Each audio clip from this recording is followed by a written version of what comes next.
नमस्कार मैत्रिणींनो, मायत्रीज किचनमध्ये आपलं स्वागत आहे. आज आपण करणार आहोत कर्नाटकची स्पेशल अशी पूड चटणी. तर अगदी बारीक पूड केलेली असते म्हणून याला पूड चटणी म्हटलं जातं. आणि त्यासोबतच आपण जे इडली डोश्यासोबत नेहमी खाल्ली जाते ही चटणी, त्यामुळे इडली डोश्याची चव आहे ती अजूनच वाढते आणि ही चटणी खूप छान लागते. तर लगेच रेसिपीला सुरुवात करूया. सर्वात आधी गॅसवर इथे मी पॅन ठेवलेला आहे. यामध्ये आपल्याला 1 वाटी चना डाळ घ्यायची आहे, भाजून घ्यायची आहे. तर चना डाळ म्हणजे हरभरा डाळ आहे, तर ती तेल न टाकताच याची भाजून घ्यायची आहे. तर इथे मेजरिंगसाठी 1 कप किंवा वाटीचा वापर करू शकता.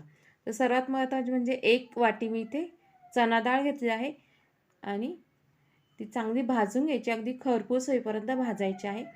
तर बघू शकता इथं रंग बदलला आहे डाळीचा, थोडंसं ब्राउनिश रंग आला आहे. तर आपली मस्त असे आणि अशी कुरकुरीत पण झाली आहे डाळ. त्याच्यामुळे काय होतं, ओलावा जो आहे डाळीमधला तो निघून जातं. तर आपण इथं असं पसरट भांडं किंवा ताटली घेतली मी, त्याच्यात टाकायची, त्यामुळे ती आपल्याला थंड व्हायला लवकर मदत होईल. त्यानंतर अर्धी वाटी इथे घ्यायचं आहे उडदाची डाळ. तर ज्या वाटीने आपण चना डाळ घेतली आहे त्याच वाटीचा अर्धी वाटी इथे उडदाची डाळ घेतली आहे. तीही व्यवस्थित भाजून घ्यायची रंग चेंज होईपर्यंत. त्यानंतर ती आपण काढून घेऊया आणि लवकरही भाजली जाते. चना डाळला थोडासा वेळ लागतो, बाकी दुसरे जे वस्तू आहेत त्या लगेच भाजल्या जातात. त्यानंतर आता यामध्ये आपण घालणार आहोत अर्धी वाटी किसलेलं खोबरं. ओलं खोबऱ्याचा वापर इथे करायचा नाही, कारण आपल्याला ही चटणी आहे 3 महिने टिकते. तर त्यासाठी खोबऱ्याचा किस घेतला आहे मी इथे अर्धी वाटी, तोही चांगला भाजून घ्यायचा आणि खोबऱ्याचा किस भाजायला जास्त वेळ लागत नाही.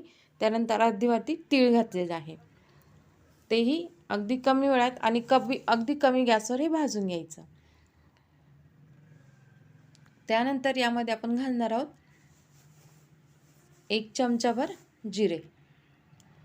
तर हे खोबरं आणि ज्या तीळ टाकले त्याला भाजायला जास्त वेळ लागत नाही, ते छानपैकी खरपूस भाजलेले आहेत. यामध्ये जिरे आहे ते लगेच इथे मी गॅस बंद केला आहे आणि जिरे आपले व्यवस्थित भाजले जातात, कारण भरपूर गरम असतं. फक्त त्याच्यात मिक्स करून घ्यायचं आणि ते छानपैकी भाजले जातात.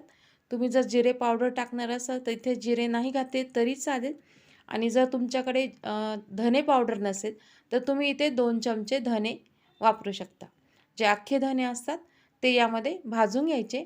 आणि जर तुम्ही लाल तिखट वापरणार नसाल तर इथे लाल मिरच्या तुम्ही इथे भाजून घेतल्या तरी चालेल, किंवा मग वेगळ्या भाजून घ्यायच्या लाल मिरच्या आणि त्याची वेगळी पावडर आधी तयार करून घ्यायची. मी इथे डायरेक्ट आपण जी मिरची केलेली असते वर्षाची ती इथे वापरणार आहेत. तर हे भाजून घेतलं आहे. तर यामध्ये आपण थोड्या वेळ आपण हे सगळं व्यवस्थित मिक्स असं थंड व्हायला ठेवूया थोड्या वेळ. खूप थंड नाही, थोडंसं कोमट आपण मिक्सरला लावू शकू एवढं ते थोडंसं थंड करून घ्यायचं. आणि इथे मी त्याचा अर्धा वाटी शेंगदाण्याचं कूट, भाजलेले शेंगदाणे आहे त्याचं कूट आहे. तुम्ही नसेल कूट तर लगेच शेंगदाणे भाजून त्याचं याच्यामध्ये डायरेक्ट शेंगदाणे घातले तरी चालतील. टरफलं काढून घ्यायची. ते आपण थोड्या वेळ अगदी थंड करायला ठेवूया. कूटही मी यामध्ये मिक्स करून घेतला, कारण गरम आहे सगळं, तर ते कूट आहे तो पण व्यवस्थित आपला गरम होईल आणि कुरकुरीत होईल. महत्त्वाचं म्हणजे तिथे थंड झालेलं आहे. मी हे मिक्सरच्या भांड्यामध्ये सगळं जे मिक्स केलेलं आहे सामान ते काढून घेतलेलं आहे. आता यामध्ये आपल्याला घालायचं आहे चिंच. जे आंबट चिंच आहे त्याची इथे 4 ते 5 बुटकं घ्यायचे. तर बुटकं तुम्हाला समजलं नसेल तर जे आकार असतो ते. त्यानंतर जेवढं आपण चिंच घेतली त्याच्यात दुप्पट इथे गूळ घेतलेला आहे. त्यानंतर 1 चमचा इथे मी धना पावडर वापरलेली आहे. तुम्हाला आधी सांगितल्याप्रमाणे तुम्ही इथे धने वापरले अख्खे तरी चालेल भाजून. त्यानंतर पाव चमचा हिंग घालायचा आणि चवीनुसार मीठ घालायचं आहे. आणि आता इथे मी तिखटेचा वापर केलेला आहे 2 चमचे. तर मिरची तिखट आहे तर तुम्ही तुमच्या आवडीनुसार इथे मिरचीचा वापर करू शकता. तर हे चांगलं मिक्सरमधनं बारीक करून घ्यायची आहे पावडर आपल्याला. तर बघू शकता मिक्सरमधनं फिरवून घेतल्यानंतर अगदी असं कोर्स पावडर करून घ्यायची. खूप जास्त बारीक पण नाही आणि खूप जास्त जाड पण नाही. बघू शकता आपली चटणी तयार आहे. तर बघू शकता एकदम कमी वेळात आणि कमी साहित्यात, घरच्या साहित्यात ही अगदी चटणी एकदम चटकदार चटणी तयार होते. इडली, डोसा किंवा भाजीबरोबर सुद्धा तुम्ही ही चटणी खाऊ शकता.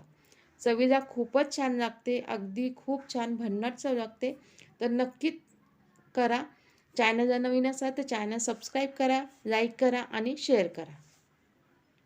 आणि अशाच नव्या रेसिपीसोबत पुन्हा भेटूया. तोपर्यंत नमस्कार.